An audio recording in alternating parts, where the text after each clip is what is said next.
Hello? Is this thing on? What the fuck, y'all? Thank y'all so much for showing so much love to my last video. I did not expect for that video to get the reception that it did, and actually I almost did not post that video because I was getting in my head about like not following my outline and not fleshing things out more, and was my thesis clear and whatever, and I thought it was kind of all over the place, but it seems like that's kind of an element that people really like about the video, so welcome. Well, bitch, I didn't get to sweep the floor, I didn't get to rearrange the furniture, nothing. Y'all just came up in the house, like, that's fine. Welcome, please stay, make yourself comfortable. I'm your host, BK. This is Look at the Material podcast. Today I'm gonna be talking about my top 10 favorite women in the hip hop game, but I just had to thank y'all. Like, oh my God, the reception from the last video and then going back and running up the views on my old videos and just like really getting into my work and getting a sense of like who I am. I'm just over the moon. And I'm not gonna fan out too much because I'm trying to keep it cool, but definitely got some love from some of my favorite creators, writers, thinkers out there in this commentary space. The KenTheMan, what the fuck? Professor Sky, basically the only white guy I will even listen to hip hop takes from, like what the fuck? Said I had a perfect synthesis. Like as a current grad student, I'm like,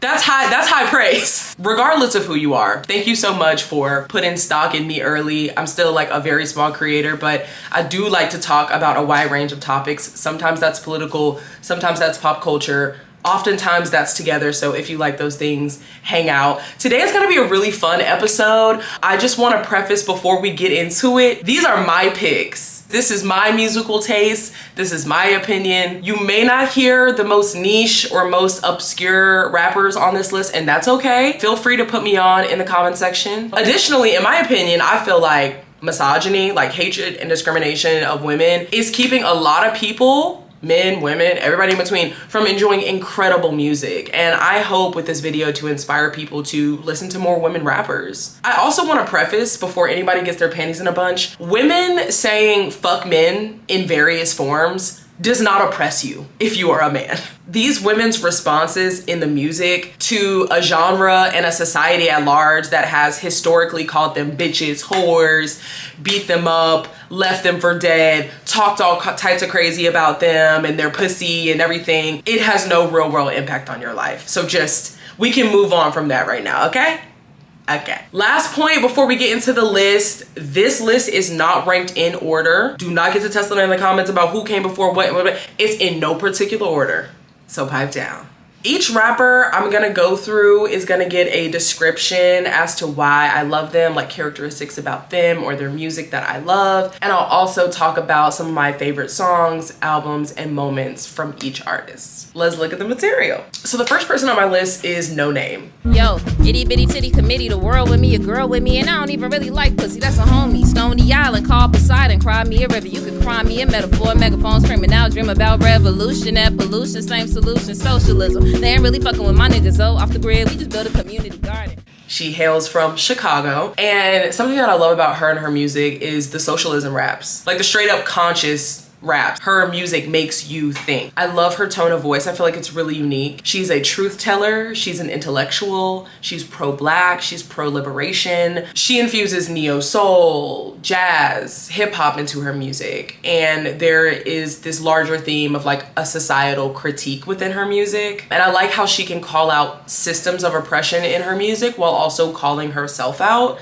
like in the song Namesake. At the top of the favorite moments section for her, it's Telephone. This is a project she dropped in 2016, 10 songs, 33-minute runtime. This project was my introduction to her the summer before I went to college. Summer of 2016 is remembered by Zoomers like me as one of the peak summers of music, and I'll still stand by that. This was also peak of protests against Trump, like his first administration, and police brutality. So a lot of the lyrics in the music kind of reflect that time. This project has neo-soul and hip-hop elements with relevant themes of Black empowerment, self-exploration, and state-sanctioned violence against Black people. This album has Smino, Raven Lene, Saba, Xavier Omar, and Rory on the same project. If you do not know any of those artists, definitely take a listen to Telephone and let that be your guide into some of the artists that I just list, because They are phenomenal. Some of my favorite songs from that album are Forever, Casket Pretty, and Freedom Interlude.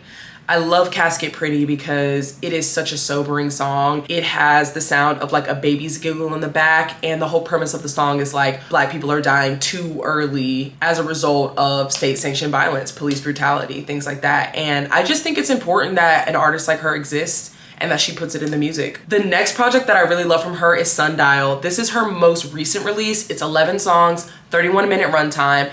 It dropped in 2023, and if you like Starline by Chance the Rapper's latest release, you will really like this album. And she actually is also from Chicago, just like Chance the Rapper, and they are longtime collaborators. So I feel like when you listen to her music and you listen to his, you can definitely like pick up the similarities. Not only in like the way it sounds, like sonically, but like thematically and lyrically. Sundial, like Telephone, has themes of critiquing systems, but it takes it a step further. I mean, it takes it further. There's themes critiquing capitalism and promoting socialism, calling out institutions like the NFL and people like Kendrick, Rihanna, Beyonce, and Jay-Z for helping to prop up this war machine known as the United States through their participation in things like the Super Bowl halftime shows and things like that. And she literally called them out by name. In her song Namesake, she says, "Go Rihanna, go. Watch the fighter jet fly high. War machine gets glamorized. We play the game to pass the time." And she repeats that same stanza with Beyonce, with Kendrick. And then at the end, she says, "Go Noname, go. Coachella stage got sanitized. I said I wouldn't perform for them, and somehow I still fell in line." So again, she's calling out systems and other celebs that are participating in these harmful systems, but she's also calling out herself. And it's ultimately like her critiquing the things she has to participate in. So like she had to pay her bills, so she probably took that Coachella gig, even though she didn't align with the values of Coachella. It goes to show that whether you are a willing participant or you're a participant as a result of like capitalism, like the need to like pay your bills and like work to earn a living, you will participate in these systems that oppress all of us. And I just think it's important that she's like talking these things out and like working it out in the music. Another part of Namesake that I really like is the quote, "The same gun that shot Lil Terry out west, the same gun that shot Samir in the West Bank." That line is so powerful, not only considering the occupation, the genocide, the violence that's happening, not only in Gaza, but also in the West Bank. And the fact that like that is just like a timely thing to be talking about. But she's also brilliantly showing the parallel between gun violence in the West in Black neighborhoods and gun violence in the Middle East. Like the semi-automatic weapons being pointed at our Black babies here are being pointed at brown babies over there, and we need to see the parallel and the connection and the interconnectedness within our struggle. That is very important. That is an objectively important message to promote, and this is why Noname just has to be praised for the work she does. The next thing I want to talk about when it comes to Noname is her book club that she started in 2019, and I want to just quote from the website. "Noname Book Club is a Black-owned business connecting community members both inside and outside carceral facilities with radical books. Each month, we uplift one book written by a Black author. We believe building community through political education is crucial for our liberation. We also believe Black people everywhere should have access to unlimited educational materials. This is why we make sure all the resources we offer are free." She's a community activist. Not only is she preaching in the music, she is practicing what she preaches. She is promoting literacy among incarcerated individuals and non-incarcerated individuals. She is ushering in Black radical thought to some of the most marginalized communities in the nation, in the world. She is objectively important for our community, and not only is she speaking about it, but she's doing the work, and she should be an inspiration to all of us. This type of activism was practiced also by the Black Panthers. They believed in political education, like educating the Black youth on their situation, socioeconomically, politically, racially, and that, you know, like literacy and education is a form of liberation for oppressed people, especially in a country where it was illegal for us to read and write. So you have to just big up to Noname for all that she does. Lastly, we have to talk about the J. Cole controversy. I don't know if y'all remember this, but to preface, Noname did say that her and Cole have no beef. They have since pieced it up. But I do want to talk about it because I think it's important. Basically, in 2020, Noname said that more male rappers should speak out against police brutality in the wake of George Floyd's execution. Cole clapped back with a song called Snow on the Bluff, where he told Noname to watch the Queen tone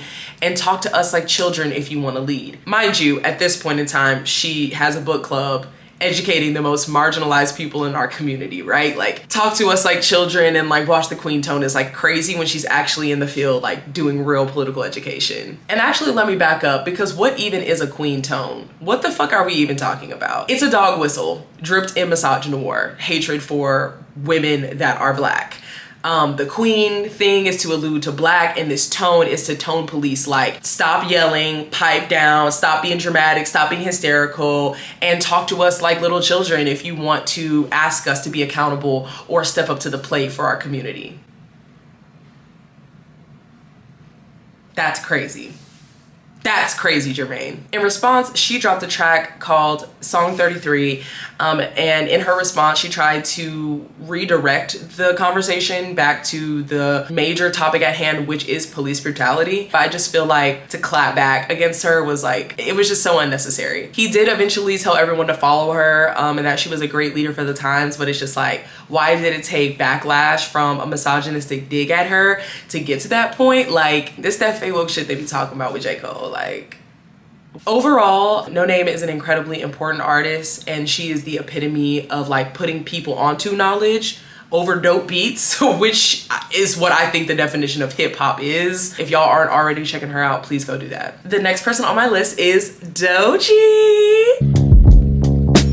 Titty sitting up high, miss nigga tough guy, sipping on a Mai Tai, money on the uprise, left, right, uppercut, punchlines make them duck, right hooks up the cut, platinum hits, fuck is up. Doechii is from Florida, and I love that she is like so down home. Like, that's probably one of my favorite things about her. She's conscious, she's cunt, she's creatively courageous, she's charismatic. We got an alliteration for y'all, okay? She's versatile. She gives you a pop R&B tease while giving you hard raps. She's a theater kid. She can dance, she can choreograph, like she's literally the full package. In my opinion, she is the future of the genre. I think she carries the spirit of hip hop really well, and she can achieve that rap superstardom that we all say that is missing from the game. Like, I know everyone's saying, who's that guy that's gonna be the next guy, and who's gonna be the next guy? It may not be a guy. It's probably not gonna be a guy. Ever thought of that? Some of my favorite moments from her include the Alter Ego music video. I feel like she was giving Swamp Puss realness. She was in the motherfucking swamp, ho. Real swamp shit, ho. Real Florida shit, ho. She was like, I'm pretty sure that was shot in the Everglades. Like, baby, they was on that little bow. I loved the video. I love the collab with fellow Floridian JT. The bars ate, the hook ate, the bridge ate. I loved this moment. I think this was the perfect display of her like rapping her ass off, but also being like, I could give you a mainstream pop hit. Yeah. Another favorite moment for me was the Grammys performance, the speech, and the dub. She let her theater kid flag fly. It was on full display this entire performance. And bitch, did I see a little Bob Fosse? Bitch, did I see a little Bob Fosse jazz choreography?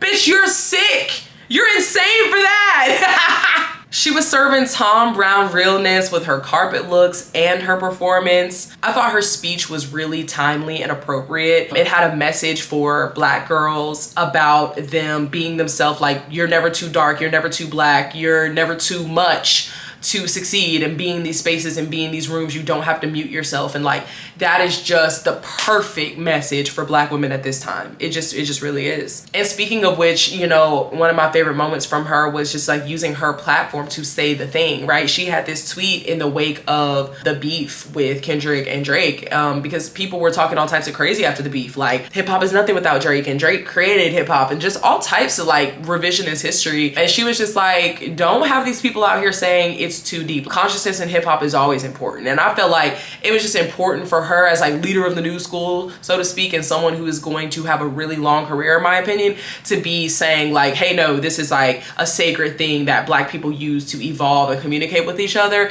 And if you're having these outsiders trying to water that down, they're an op, and they need to shut the fuck up. I love that. I also love that, I spoke about this in the last video, that she said free Palestine at her last concert. Y'all can't be scared to stand up for what you believe in. You can't be scared to say what matters. Free Palestine.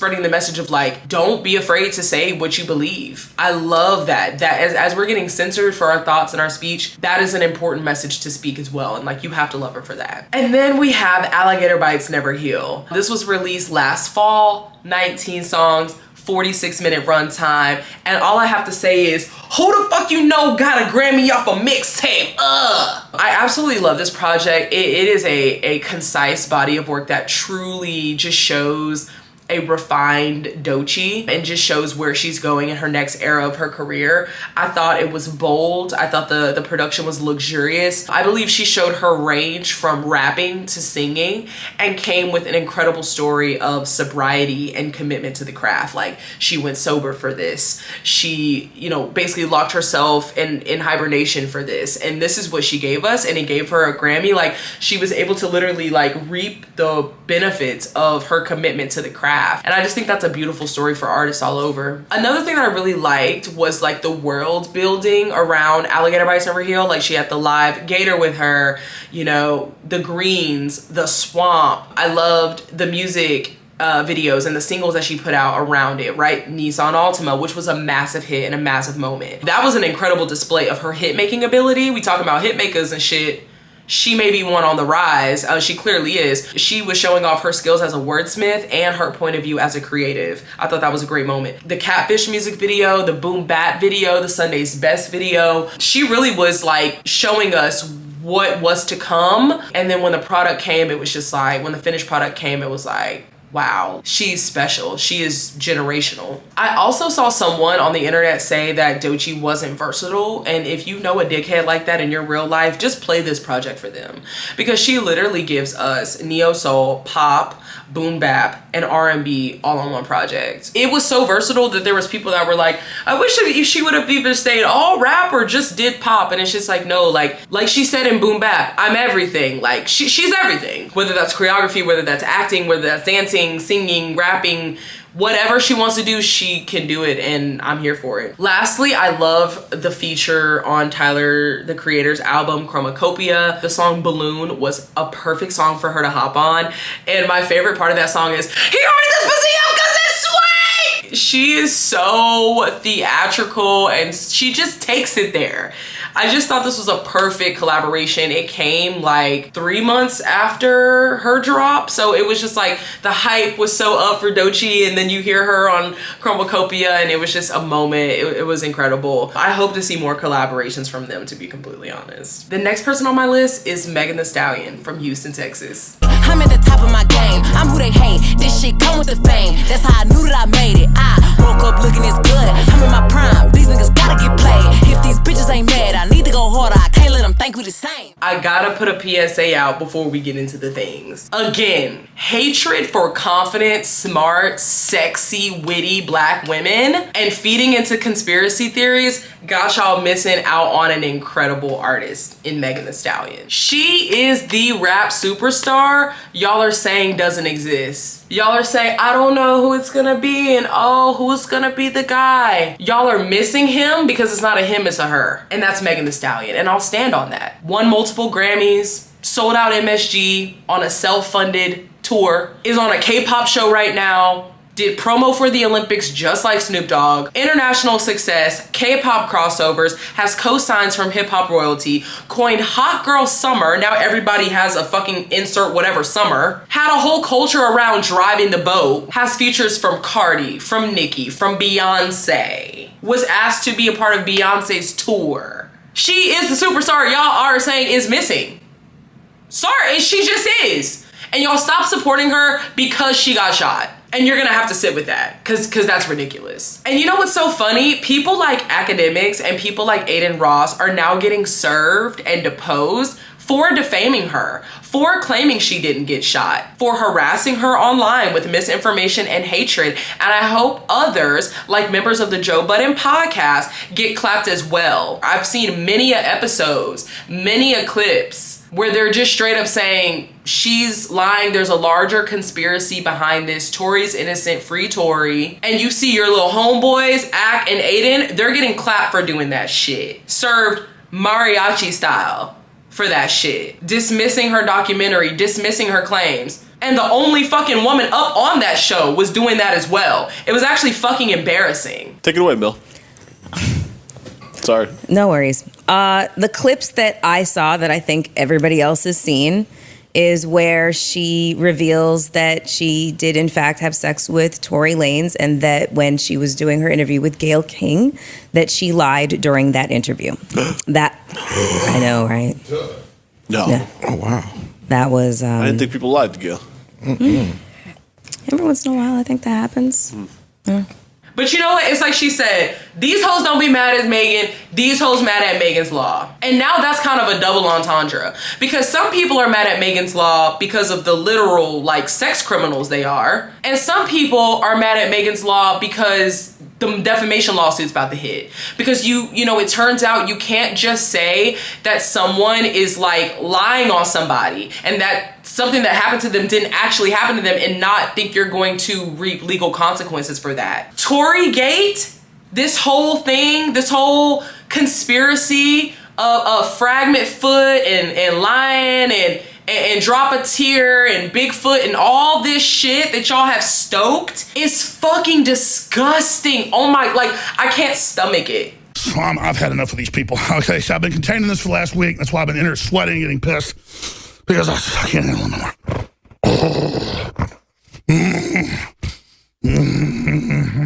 And the fucked up part about it is she's so young. She's so fucking young. And this bitch is quadruple her fucking age. Talking shit about her and saying she's a lie. Oh my God, it makes me sick to my fucking stomach. And the crazy part about it is everybody was on Megan's dick with the whole drive the boat shit and the hot girl summer shit until she got shot by Tory Lanez. And then we watched the entire game turn on her to support Tory Lanez. Even though he apologized on the jail call. Niggas want to talk about jail calls and believe in jail calls. He was apologetic. I'm going to find the clip and I'm going to paste it here. This is a free call from Tory, an inmate at LAPD jail. This call is subject to recording and monitoring. Press 1 to accept the call. Thank you for using Telmate. hey. Y'all got out safe and everything. Megan's still in the hospital. I'm outside the hospital. You said what? You're listening to Street TV. I said Megan's in the hospital still. I'm outside the hospital waiting. What hospital are you at? I don't know. Regardless, I know she probably never ever gonna talk to me ever again. But bruh, I just want you to know, bruh. Nigga, I was just so fucking drunk, nigga. I didn't even know what the fuck was going on, bro. That ass. I didn't even know what the fuck was going on, bro. Like, that ass, nigga. I'd never do some shit like that, bro. Just that, nigga, I was so fucking drunk, nigga. I just didn't even understand what the fuck was going on, bro. Like, so whatever, yeah. bro. But, you know, regardless, that's not gonna make anything right. And that's not gonna make my actions right, bro. But I'm just deeply sorry, bro. I never even moved like that, bro. Like, never moved like that at all, bro. Like, for real, dog. What is he apologetic for? What is he apologizing for? Oh my God, the entire game turned on her. Over a fucking D-tier singer, R&B singer that cosplays Black American singers? What are we talking about? And I used to listen to Tory Lanez in high school on SoundCloud, but I'm not a fucking idiot. You see how niggas, like, stock goes way up when they abuse women? Like, wasn't nobody really checking for Tory like that, for real? This nigga wasn't doing nothing crazy. He had a couple pops here and there, but nothing for people to be riding for this nigga like this. Ugh, sick. Despite losing her mother, grandmother, friends, deals, respect, and damn near her mind, Megan created through it. She created initiatives to support mental health. She created a foundation, the Pete and Thomas Foundation, for women, children, and seniors in need. And she has also used music as a way to process the trauma she's gone through. She put out Good News in 2020. She put out Traumazine in 2022. Traumazine was really illuminating. I mean, that was literally like her opening up as to how she is not okay. Like, remember she had that SNL performance and she basically had an anxiety attack, like, on stage performing that song. Like, she was scrutinized, harassed, made fun of, people saying that, like, Tory should have aimed higher, like, simultaneously saying he should have killed her and he didn't shoot her at the same time, saying she stepped on glass, her having to post her fragmented, like, bones on the internet. like for people to believe her, and then people still didn't believe her, like all while losing a parent, all while losing a grandparent, all while like your best friends are turning on you, and everybody that was driving the boat and trying to, you know, throw their ass with you was like, I don't know, she did lie about fucking him. You would also lie about fucking Tory Lanez. Jesus Christ, I know people that have lied for less. At the end of the day, you will put some respect on Megan Pete's name because she deserves it. She's a dope MC. She's a business mogul, she's an innovator, and she's a fucking human being, chiefly. And she deserves more from this genre that she so desperately loves and has contributed so much to. And additionally, I suggest everybody go watch her documentary. I thought it was really well produced, and I loved the fact that they had animations in there. I thought that was really creative. This is such a sad case, and when we look back on it, of course it will make her like story more iconic, I guess you can say, but it is a very tragic tale that I'm just glad did not end in tragedy. She has songs where she's like, when they find me, I'm in Valentino. She was very clearly telling the world, I'm suicidal, I'm depressed. That'll never not be crazy to me, y'all. On a lighter note, the things that I love about Megan, like her bars are so densely packed with smart, witty, funny ass bars. Her wordplay is elite, punchlines elite. I love her confidence. She's someone who I can literally say helped to build my confidence as a young woman, because I've been listening to her since college. She was like the backdrop of my college experience. So like 19, 20, 21, like, you know, that kind of awkward 20s phase. I love her Southern drawl and her unique tone. And I feel like this is something that people kind of count against her, but I love her Southern drawl. She makes music for the girls, but her bars hit so hard that even when she's rapping about her good puss, the niggas got a vibe too. Like, she's that talented. She objectively can wrap circles around your favorite MC, and I'll stand by that. She also won 3 Grammys in a night for Best Rap Song, Best New Artist, and Best Rap Song. And she got nominations for her Savage remix with Beyonce. Beyonce hopped on a remix with Megan Thee Stallion. Y'all are never gonna be able to downplay that. I'm sorry. Or the 3 Grammys in one night. I'm sorry, she's an icon. Some of my favorite moments from her include her Hot Girl Summer Tour. I wasn't able to go, but I was so proud to see her put it together because it was her first headlining concert tour. I believe both the tour and the albums were also self-funded through Hot Girl Productions, which is huge. On the tour, she performed songs from self-titled, like singles off of the new album, and she performed a lot of her back catalog, which was great for fans to just like come and finally see that in person. A lot of the concert goers went viral because of the anime cosplay and like the hot girls that united for this tour and just like embraced her as she started to come back out of her shell. You know, she was very much like not on social media, not in public. Like she was saying that like those scenarios made her very socially anxious, and so to see her come out and put this tour together and like sell out MSG and to just be with her fans, like people that really love her after facing so much hatred, I was just so happy that she got that moment. Speaking of selling out MSG, she performed at Madison Square Garden with Cardi B, and they performed their iconic song WAP. That is such a culturally iconic moment. It literally had Republican lawmakers with their panties in a bunch, honey.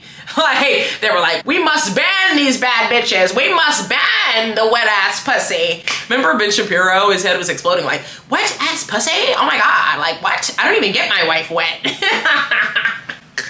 He literally admitted that. I asked my wife for a differential diagnosis for the sake of these ladies in case they need to go to the doctor. I mean, like this is a problem. I mean, like if this is real, like there's water pouring out the front doors of this place, and that ain't water, guys. I mean, that's what I'm being told. That ain't water. So the medical here was her differential. Her differential diagnosis, my wife, the doctor, was either these women are suffering from bacterial vaginosis or a yeast infection, or my wife suggested most probably they are suffering from trichomonas. So just a bit of medical advice. You know, put aside the empowerment. I mean, I understand how empowering it is for women to sing about the moisture state of their genitals. Honestly, you know what? Rule of thumb. Judge Megan Thee Stallion by her enemies. That's all I'll say. Ooh, another highlight from Megan. Her feature run with Glorilla. Her feature on Wannabe and How I Look. I thought these were pretty popular verses from Megan last year. She also took Glow on tour with her and was one of her main collaborators during that time. That was a great moment for hip hop. That was a great moment where people at the time were saying Glorilla was falling off, and people, of course, were dogging out Megan just for existing, by the way, and like being a gun violence victim. And so it was great to see them team together to uplift one another, to share ideas, share music, share a stage, share the social capital that they did have, share the fans that they did have. And we really saw an elevation of Glorilla's, I think, like team and production and presentation after that tour. I'm not saying like, oh, Megan put Glorilla on or anything. What I'm saying is that tour definitely benefited both of them, but you could definitely see the difference between, you know, the perception and the output from Glorilla before tour and after, and just the benefits of them dropping some dope ass music together. That was a time. That was great. I don't know where they stand now, because I know there was like, it was like a misinterpretation or whatever the fuck. I don't know, but yeah, that was a highlight for me. Another reason Megan is at the top of this rap shit is her freestyles. I encourage you all to go look at her LA Leakers freestyle, both of them. Her Megan Monday freestyles, her K104 freestyle. These are perfect displays of her ability as a wordsmith, as an MC.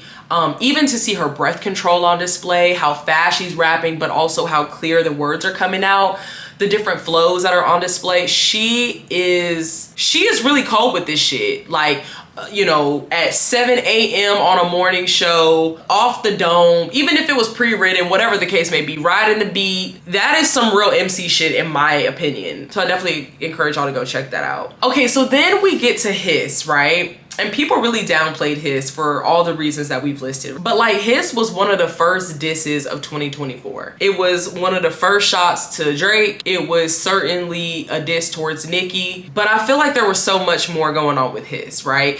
This was also the second single off of her self-titled album, Megan. The first one was Cobra, and this one was the second one. She kicked it off in January of 2024 with this song. Literally like, I just want to kick this shit off by saying, fuck y'all. I ain't gotta clear my name on a motherfucking thing. Every time I get mentioned, one of y'all bitch ass niggas get 24 hours of attention. I'm finna get this shit off my chest and lay it to rest. Let's go. Oh my God, what an iconic intro. Like, yeah, like to me, this was her fuck the industry comeback song. She looked good as fuck in the video. Like, she lined you bitches up and she, all you bitches. She had hilarious bars, smart wordplay, double entendres, you know, witty bars, incredible breath control. She shut Nicki down, and I believe this was the moment where she claimed the crown for herself as like the best woman rapper in the game right now. I expected Nicki to at least try to battle her and to come out with a song that was like worth its chops, but she didn't. Like, we know how all that turned out with Bigfoot. I will never miss the chance to whack Bigfoot. I don't know what the fuck that was. You know, like, if Bigfoot is going up against Hiss, we're in trouble. Cause Hiss was like, it was a knockout punch, not only to Nicki, but it really was a fuck the industry. It was like, you, like, fuck you niggas. And honestly, if you love Tory so much, go write him a letter. Download JPay. Like, she was like, if you really support, like, get the fuck out of my life with that shit. If you want to support Tory, go support Tory. Go visit him. Go write him a letter. Like, get out her pussy. But yeah, I thought that Nicki was going to clap back with Hiss with something like worth its salt. She didn't. It was crazy. This is the moment where I was just like, okay, well, Megan has claimed it for herself that she is the new Supreme, and I don't know if somebody wants to battle her, they should, because she's shown that she has the propensity to jump out the window and say, fuck y'all, fuck you, direct shots. If you want to like battle it with me, let's battle it out, but otherwise, shut the fuck up. We do have to get into Megan's self-titled album. The lead single from Megan was Cobra, and I feel like this was a really important track for Megan. The music video was really somber. It was expressive. You could tell like the budget was yes for that video. It was great. She was essentially waxing poetic about the state of her mental health. She says, breaking down and I had the whole world watching, but the worst is really who watched me. Every night I cried, I almost died, and nobody close tried to stop me. This shit really broke my heart. Like, she had to be going through it to like get that out. You know what I'm saying? And there was a moment on the Hot Girl Summer Tour where she could not perform this song. Like, she just was crying and choked up and like couldn't get it out.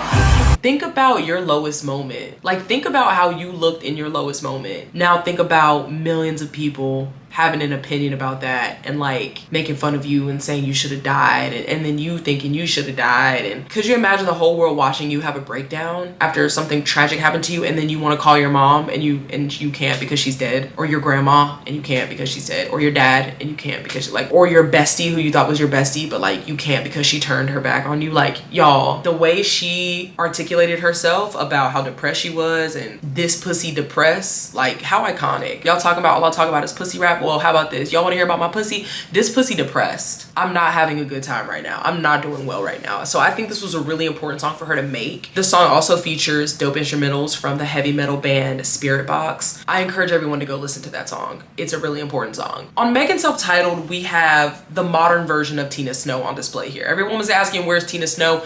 She's here. It's just a more modernized version of her. She's flaunting her success. She got the boss talk. She got the pussy rap. Yes, the pussy rap. We love the pussy rap. Yes, fuck it, fuck. All the bitches talk about pussy, we love the pussy rap. Shut the fuck up. Like, we love it. That's what we love about her. That's what we love about Tina Snow. That's what we love. That's how we want to internalize that. We want to talk about our pussy like that. Like, shut the fuck up. Like, I felt like this was a really cohesive project with great production, great sequencing, and it just shows that she really is the best with her pen. She is like one of the best, if not the best out right now. Penmanship, breath control, wordplay, sampling, you know, hit making ability. Like, she really is the total package here. Some high notes from the album. Mamushi was obviously the biggest hit on this project. She also has a song on here sampling Tina Marie's Out on a Limb on the song Both Ain't Shit with Kyle Rich. I fucking love that song. It's one of my favorite songs on the album. She has a very sexy Victoria Monet feature, and if you go back and watch their performance of this at Coachella,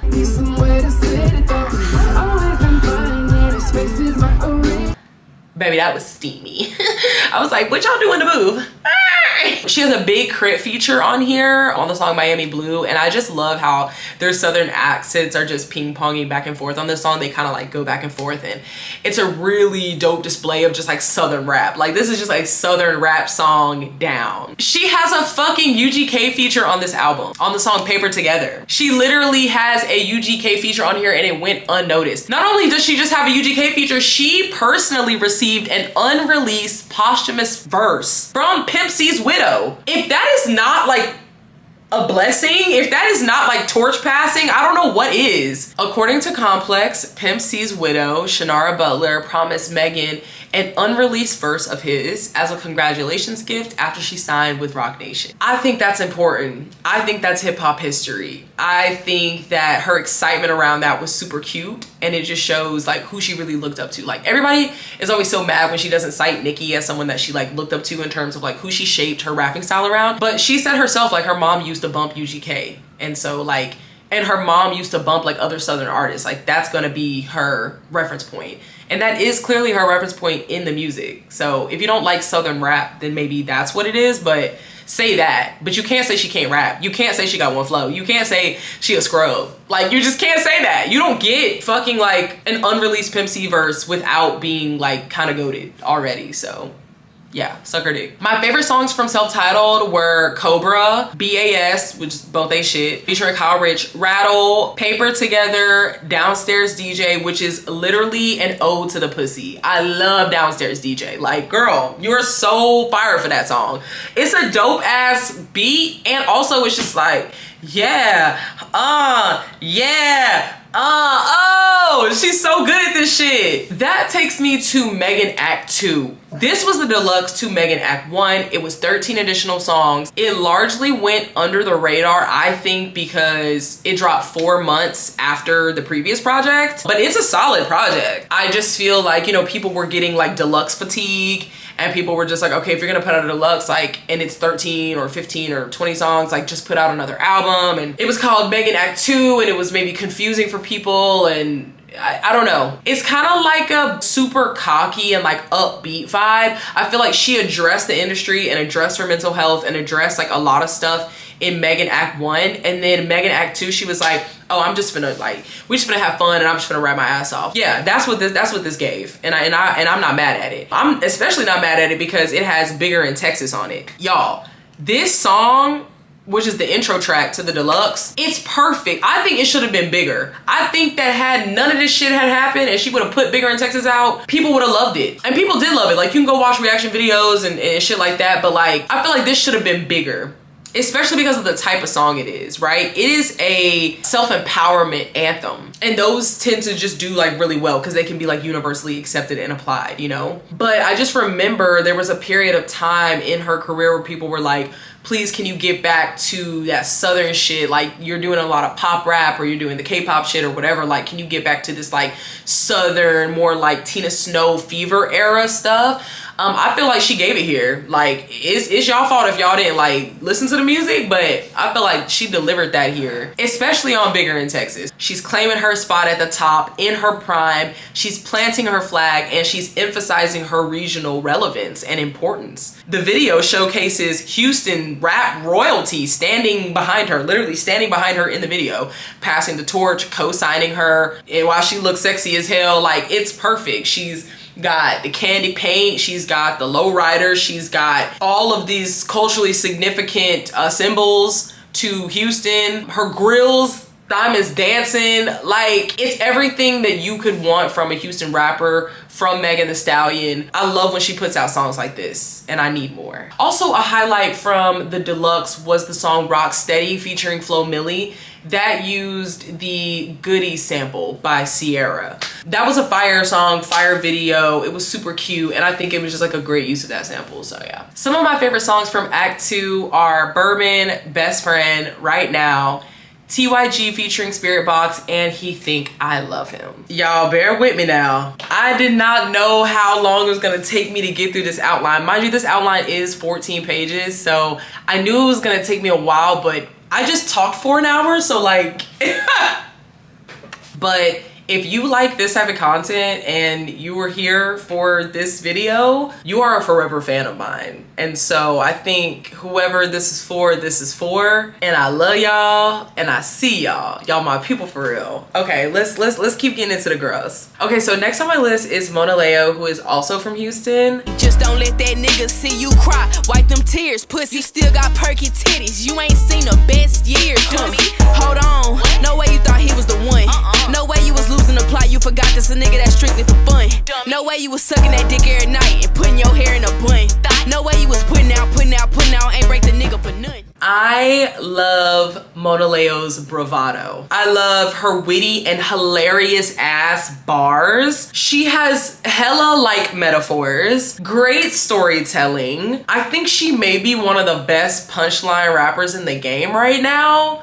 Like, she is so funny and talented and descriptive, and that is like top of the key for me with her. She leans into this juxtaposition of her being a girly girl and wearing blush and like pink on her toes and all this stuff, while having hardcore, vulgar, and even horror adjacent bars in her music. Like, some songs just are so Halloween coded, and I just love that about her. She also has a beautiful singing voice, I did discover in listening to some past projects of hers. I love that she can make an anthem and a catchy song for the girls to just like vibe out to.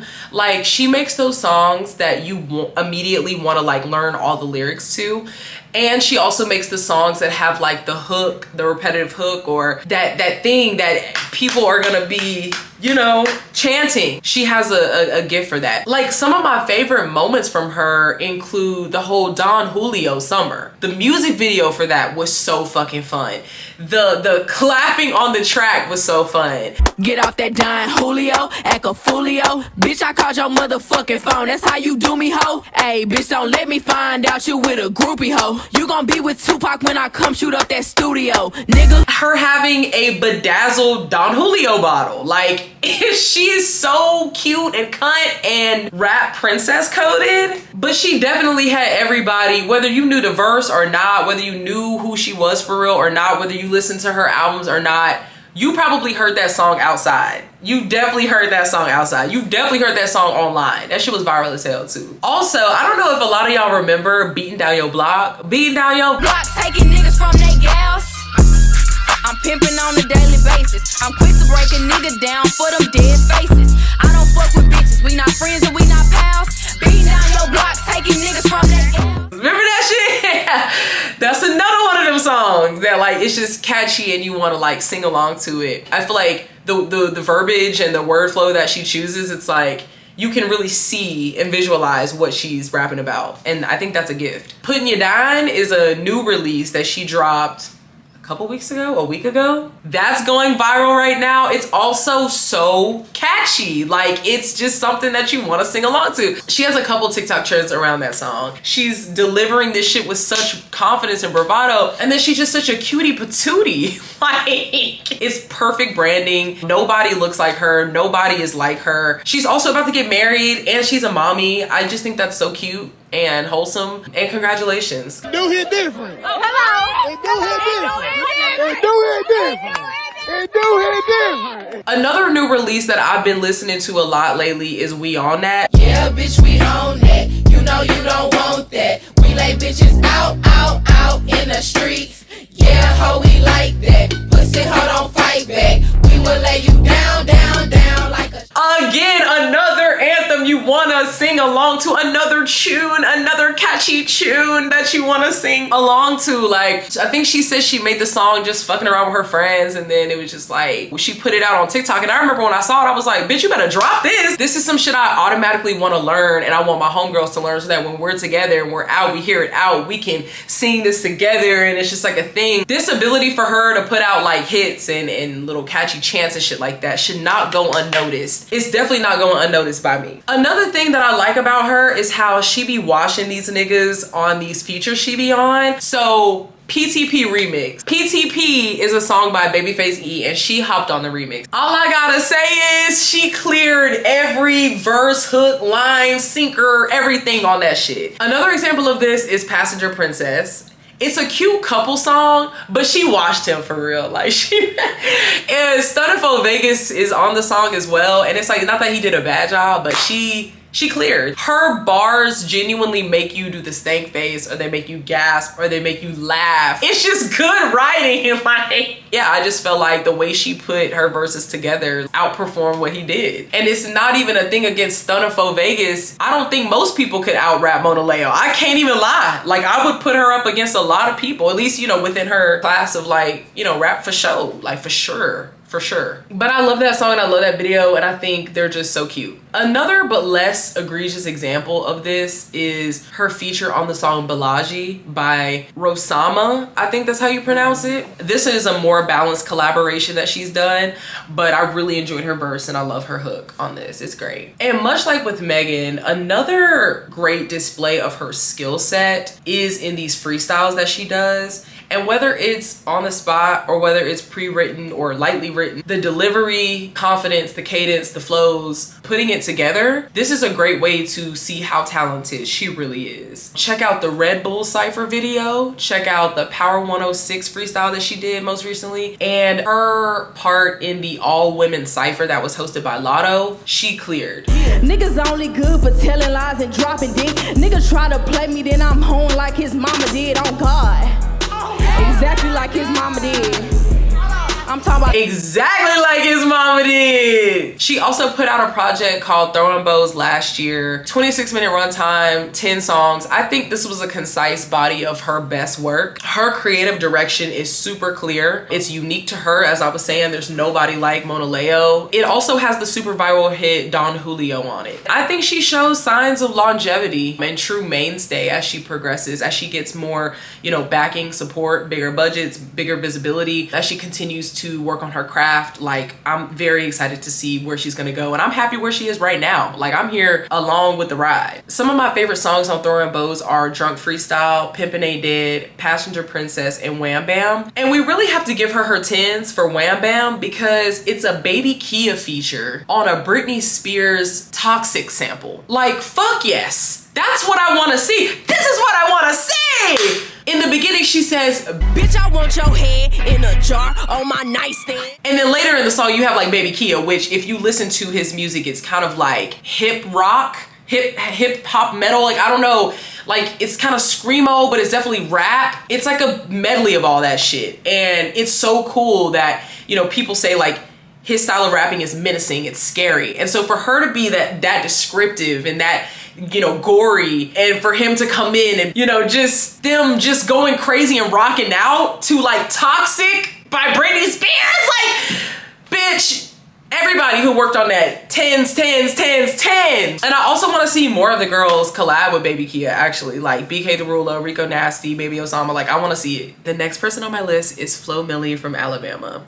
Words I live by, fuck you, pay me. They take shots, but shit don't faze me. Bitch, you a thought. Don't even know you, so how you my eye? Can't even count out the looks that I got. Can't even keep it if I were it out. He got some heart, but I'm breaking it.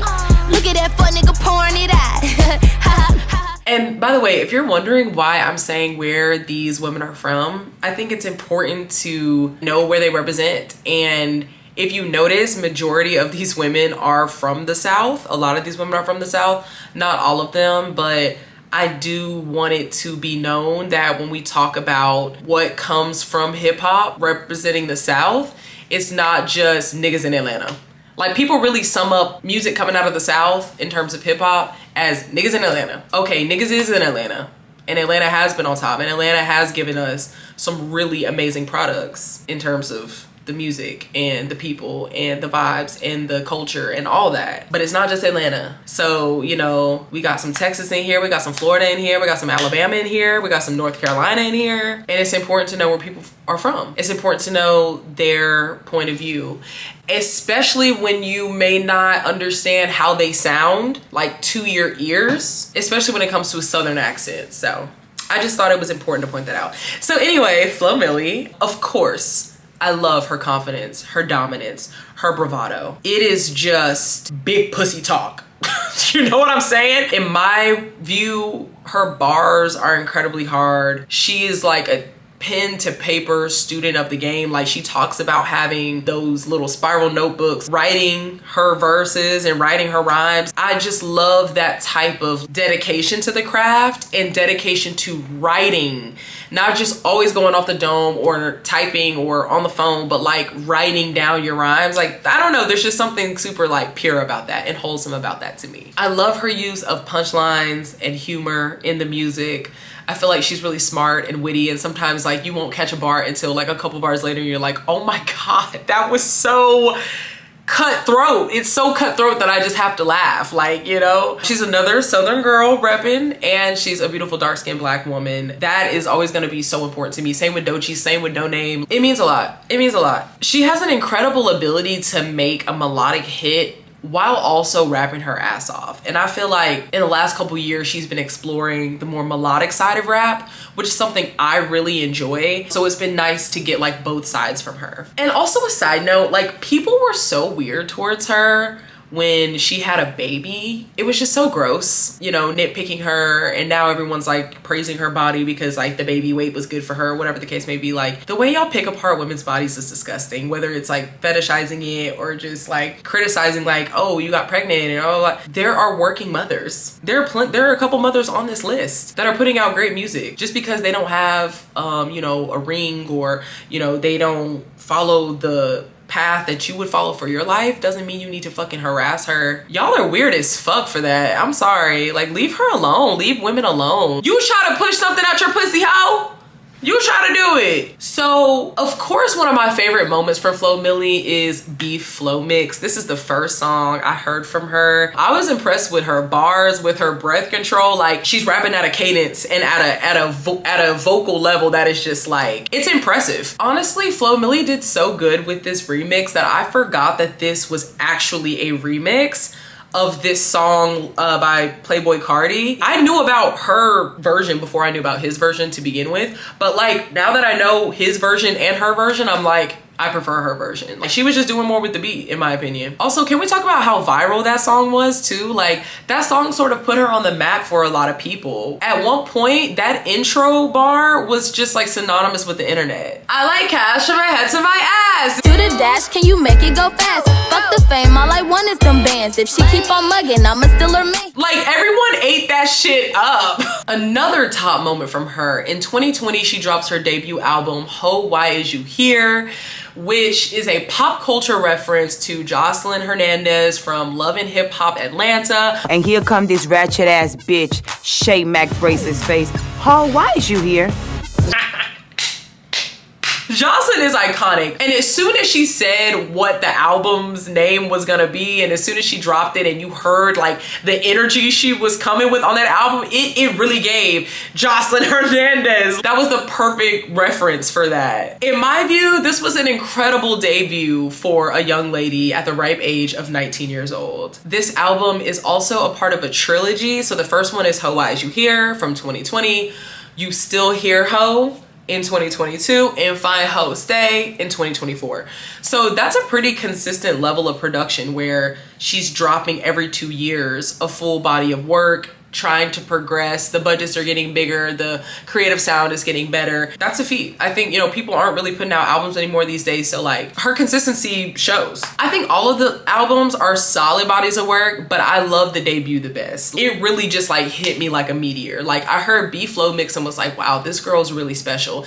And then I hear her debut album and I'm like, she just like punched me in the face with like bars, confidence, you can't fuck with me, step your pussy up, bitch. Like I remember watching reactions to this album in real time and people were like offended on behalf of the people or the person she was talking about, like in the songs. Like everything was so cutthroat and you just gotta love it. She's so hungry. Also, I really liked her continuing the reality TV / pop culture themes with the albums. And she had a few standout tracks on Fine Ho Stay, which was dropped in 2024. She even had Tiffany Pollard do a cameo on one of the albums too. Like she knows her references. A couple tracks I really like from Fine Ho Stay are Understand, which is the intro track, Neva featuring Monaleo, Edible featuring Gunna, and the viral track Never Lose Me, of course. Going back to Ho Eyes You Hear, which is her debut project, she did have a kind of a cultural moment with the song Weak, which was an SWV flip. The video was great. I feel like this was her like making her mark on the game as a serious MC, not to be fucked with lyrically. Like this was a really strong showing for her. Some of my favorite songs on that album are 19, Like That Bitch, Pockets Bigger, and In the Party. And going back to Never Lose Me, I feel like that was just like a great moment for her. It was a melodic hit. She had SZA and Cardi on the remix. Sexy ass music video, showed off her range to like a broader audience. She's back kind of into this like, you know, melodic bag and not just like this hard-hitting rapping bag. Very sexy. She also murked her freestyle on the all women cypher hosted by Lotto. Definitely go check that video out. Everyone did a great job, but like she did a great job on there. She also released a song called Perfect Person featuring Coop this year. I love the sample on that song, really good. I wish she would have dropped the song or was able to drop the song whenever it was really hype. Like when she dropped the snippet on TikTok and it was like, this shit for Halle, and it was like all that fucking court shit going on with her and DDG. That would have been a great time to drop it, but maybe it was some label shit, some clearance shit, because it is a pretty popular sample. Overall, I cannot wait to see her continue to grow into the next phase of her career. Very proud of her. Southern Girls up 1,000. Yeah, congrats. Another artist that I recently started listening to is KenTheMan, who's also from Houston. Tell that bitch that I get even, I don't get mad. I got too much designer, I can't kick it at no kickback.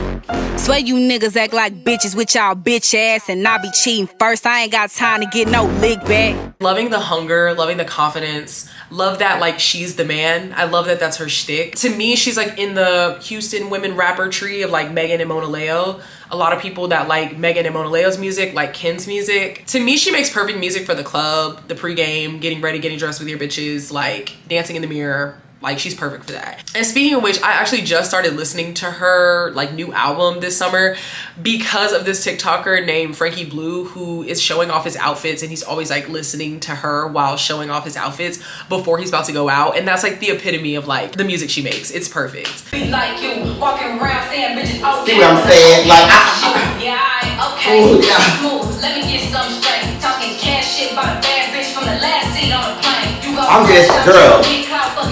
Baby, look. I like the songs He Be Like First remix with Monaleo. I Got Questions featuring Callie. I think parts of that song are super viral right now too. Eat the box off the top, is you freaky? Do you tell the block, run your mouth, or you sneaky? Is you talking to the lady with the cards trying to read?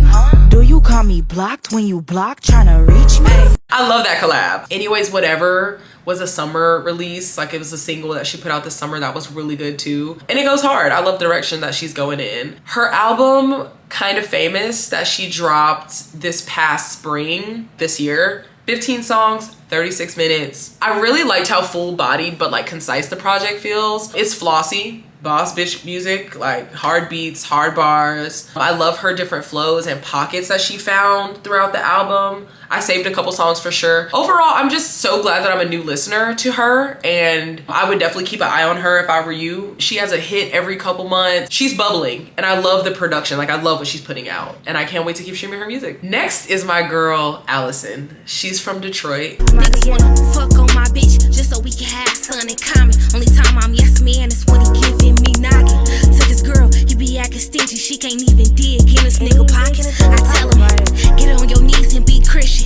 I so out of pocket. I'm the little baby bitch, you know I'm a poppy. I hope I'm pronouncing your name right. A-L-A-H-S-I-N, Alahsin, like if I break it down phonetically. It could also be Alahsin, but I feel like that would be a double L. So I'm gonna say Alahsin from Detroit. This is also someone that I've recently tapped into, but I'm hooked. She hasn't even dropped her debut project yet, but I'm there. I'm investing my stock right now. The bravado, the dominance on the beat, it's top tier.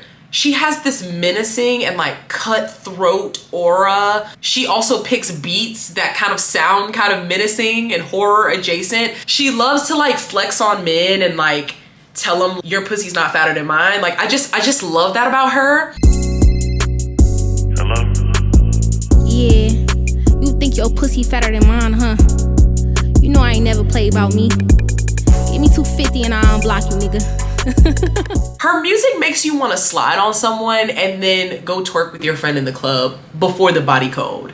That is just how it is. In terms of her writing, I love that she has a bar that makes you laugh, makes you make a steak face, or makes you blush, like makes you gasp, like, oh my God, I can't believe she said that. I love the shock factor in bars. I love when you can just really take it there and with the metaphor or with the punchline or what. I just love it, and she takes it there in my opinion. Again, she hasn't dropped her album yet, but I can't wait to see her break through and continue to develop as an artist. Some of my favorite moments from her and like aspects of her as an artist is her tagline, Sin City. It's a tagline, but it's also a lens to view her soundscape, in my opinion. Like, it adds to the menacing element that she's trying to give off. It's her world, but she's like she's saying it in a way where it's like she's in the shadows.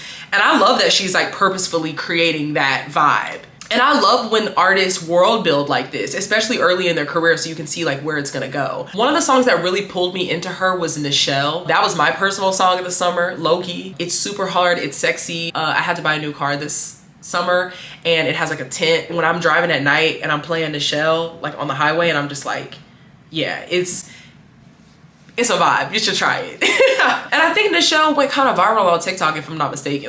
I like pretty bitches like me too. She a mad hoe. I looked her up, she ugly too. Her On the Radar performance of this song shows her confidence and hunger.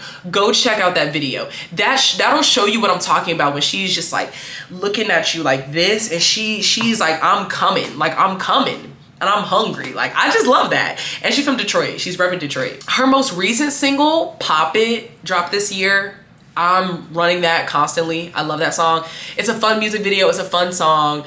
Dope beat. It's a classic flow of hers. Like, you know, I feel like as I'm listening to more songs that she's dropped, I'm like, okay, this is kind of like her pocket. And I love the part where she says, bitch, I'm a star. Put your faith in me. I can take you far. Take one look at me. Watch him grow hard. He want me park his little ass right on his boulevard. She has so much confidence in herself. Like, I love it. And I just can't wait to see where she goes. Oh, and another one of my favorite songs from her is Cupid My BF. The flow, the tone, her tone of voice is super unique. A lot of her bars are really fun for me to say, especially when I'm like in the car. She just gives me confidence and I fuck with her. Overall, it's still very early in her career, but again, I'm putting the stock in right now. Can't wait for her debut album or even debut mixtape, EP. I wish the girls would put out more EPs. I wish the girls put out more mixtapes, but yeah. I love it. Next on the list is Tia Corine from North Carolina. Look at me, where she wanna be. Call me Freaky T, off the leash. I feel like a dog, I get hella flea. Keep it P, never needed you, but you needed me. I got cream, make a bitty clean, boost your self-esteem. I did not know she was from North Carolina until I was looking into her background for this video. I love that she has witty and sometimes like vulgar, but like very smart bars. She's a great punchline rapper and she's extremely experimental.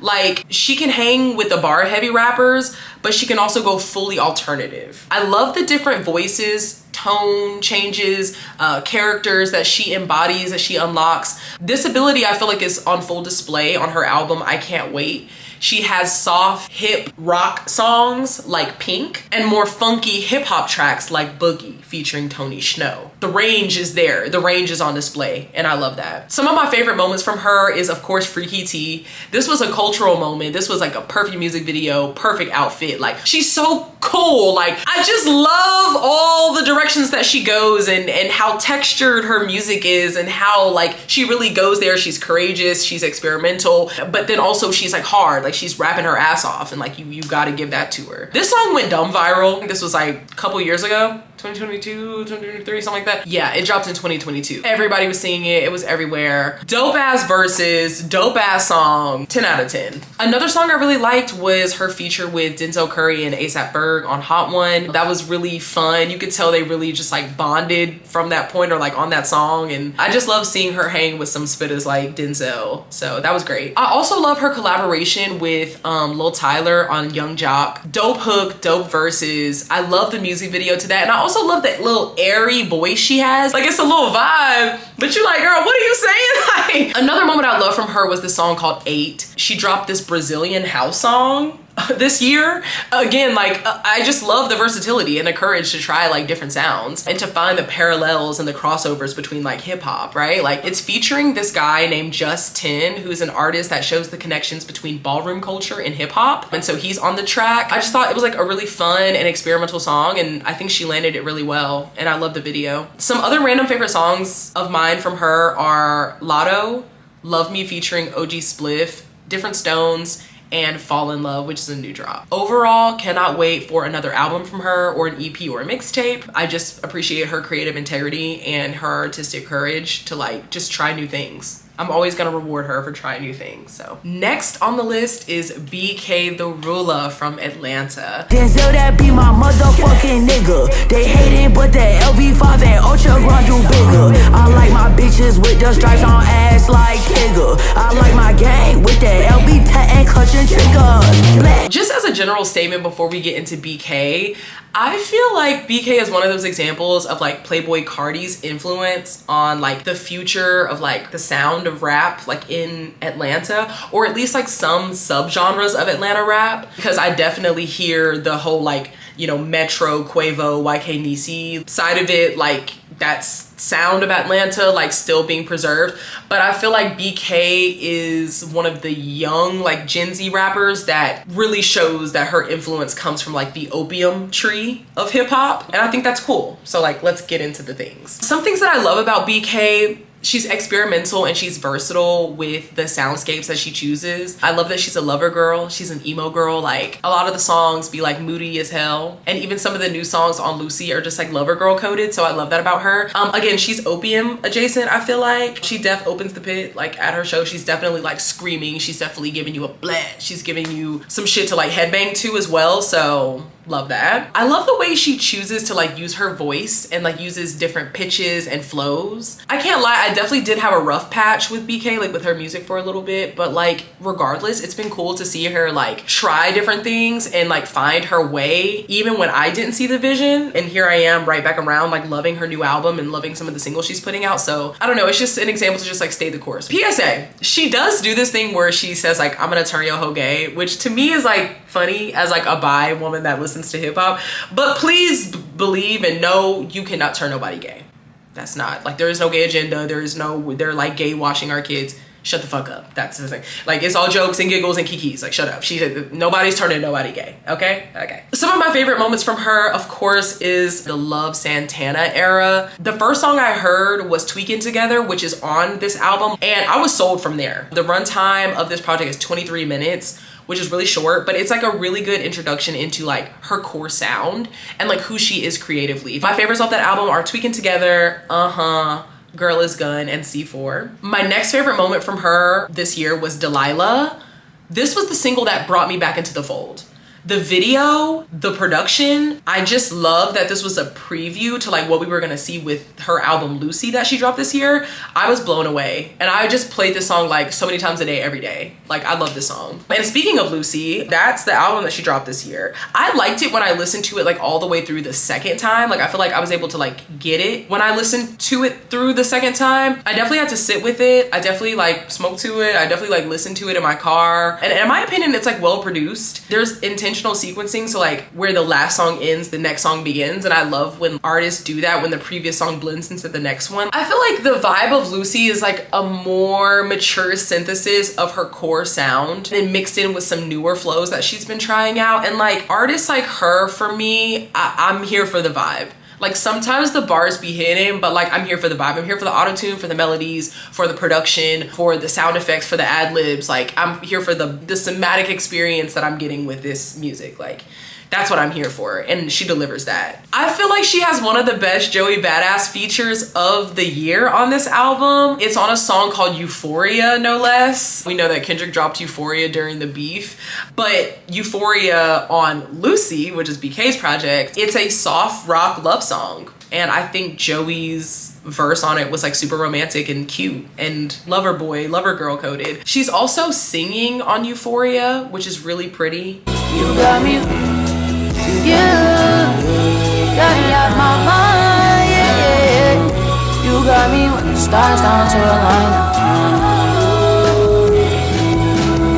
She also sings on tracks like Abstract and Love Sex Dreams, which is basically a cover of A$AP Rocky's LSD. So I love that she can like sing and ventures out to sing as well as rap. The project definitely has songs that have like harder production, like faster flows and like harder beats like Blat and like dumb shit. Again, she's like really versatile. She can really do it all. My favorite songs on Lucy are Big Feeling, Delilah, OCB, No Contact, and Euphoria. Honestly, BK should be really proud of this project. I'm so proud of how far like she's come, watching her whole creative evolution. This is a good sign that she's in a really good direction. So I did like her feature on Still in the Paint by Denzel Curry. It was also featuring Laser Dim. This started to kind of get me back in the fold too. Before Delilah dropped, I was like, okay, this feature, I can see where you're going, BK. Like I like where we're going. So definitely check out that song. Like her feature was, I think it met the moment and it delivered on the brief for what that song was supposed to do. So yeah, check that out. That was really good. Last but certainly not least on the list is Baby Osama from South Bronx, New York. I got a heart under these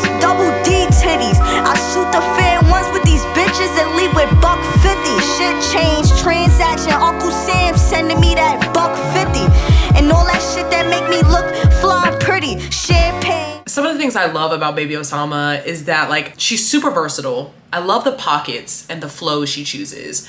I love her beat selections, especially on her new project, Enjoy the Ride. She is very melodic. She's another one of the artists that I listen to like primarily for the vibe and that like somatic feeling I'm getting. But she's also hard as fuck too. Like she has a song called Ghetto Punk, and that is low-key how I would describe her music or like her subgenre of hip hop. Some of my favorite moments include this song Pacer Test. It was the first song I ever heard from her from this DJ online. Her handle is DJ_Ka_ on TikTok. It's a super short runtime for the song. Plus the video kind of gives you an impression of like her creative POV. But I love vibing to the song in my car, like smoking to this, chilling to this, like it's just a vibe. The next thing that I love that she did was Young World. While looking into like what part of New York she was from, I found out that she performed at the 4th Young World Festival in 2024, which is a quote, multi-generational free music festival started by New York rap luminary Mike, according to Alphonse Pierre at Pitchfork. It just makes me so happy that young hip hop artists in New York are coming together like this. Like I love Mike, I love what he stands for.